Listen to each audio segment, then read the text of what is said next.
How can two communities who pray to the same God, revere the same prophets, and follow nearly identical laws be seen as eternal enemies? This is not just a contradiction. It's a failure to look honestly at the facts.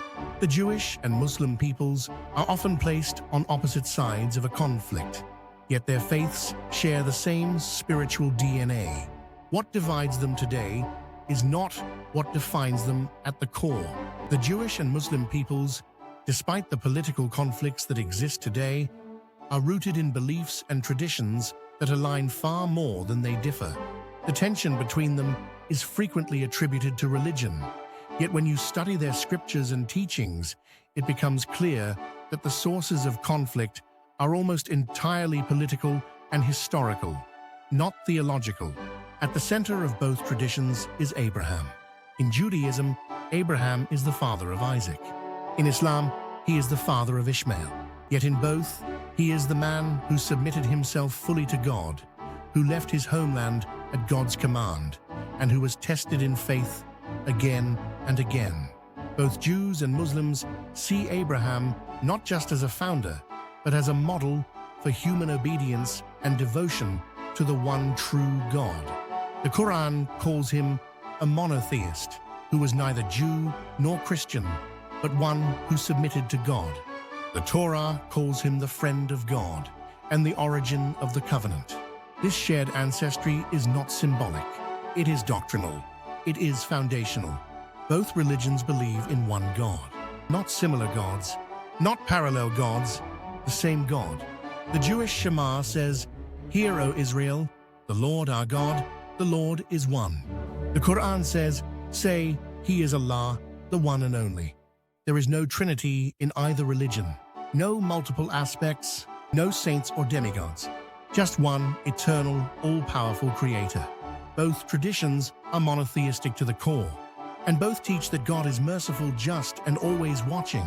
Prophets are central in both faiths, and many of the same individuals are mentioned in both the Hebrew Bible and the Qur'an. Moses, known as Musa in Islam, is perhaps the most frequently referenced prophet in the Qur'an. He is the lawgiver, the liberator, the one who speaks directly with God.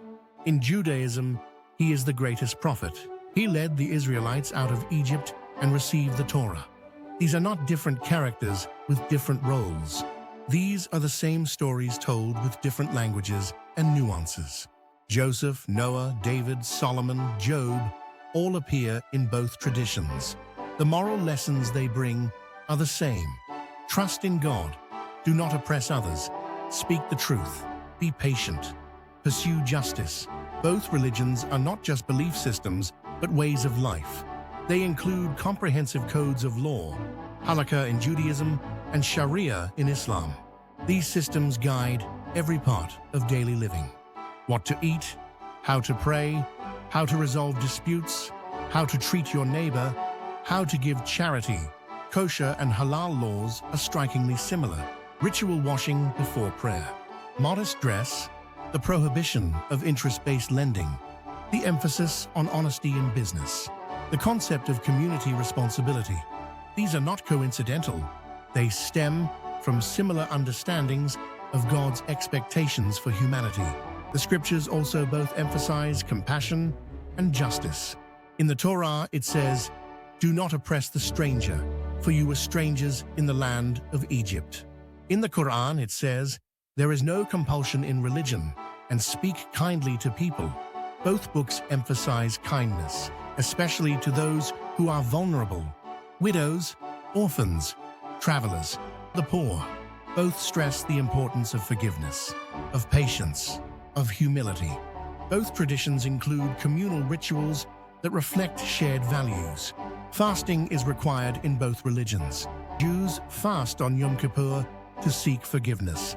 Muslims fast during Ramadan to build discipline and gratitude. Both give mandatory charity. Tzedakah in Judaism, Zakat in Islam, both pray at specific times of the day. Both place great importance on pilgrimage, the Hajj to Mecca in Islam, and the ancient pilgrimage to Jerusalem in Judaism. These rituals reinforce not only faith, but community, humility, and submission to God. Historically, Jews and Muslims lived together in periods of cooperation and peace. In Islamic Spain, also known as Al-Andalus, Jewish scholars, poets, and doctors flourished. They wrote in Arabic and Hebrew.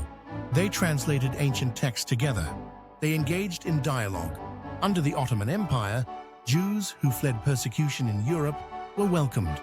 They settled in cities like Istanbul and Salonika. They built synagogues. They published books. They served in government.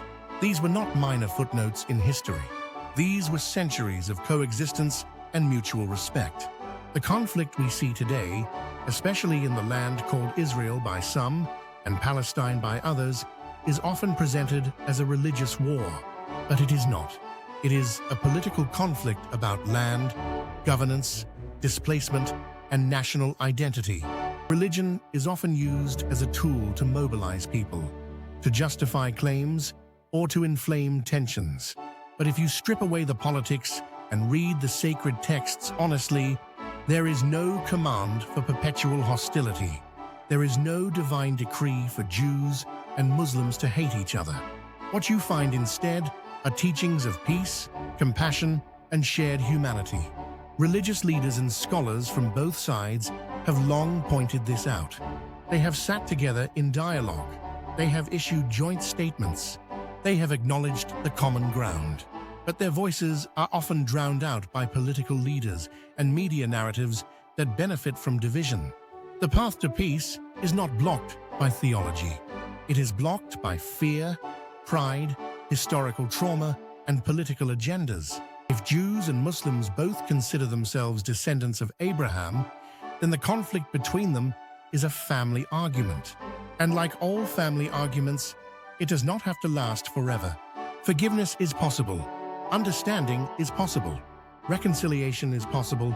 The sacred texts of both religions show the way. In a time when division is easy and anger is loud, remembering what unites us is a radical act. And in the case of Jews and Muslims, what unites them is not superficial. It is not modern.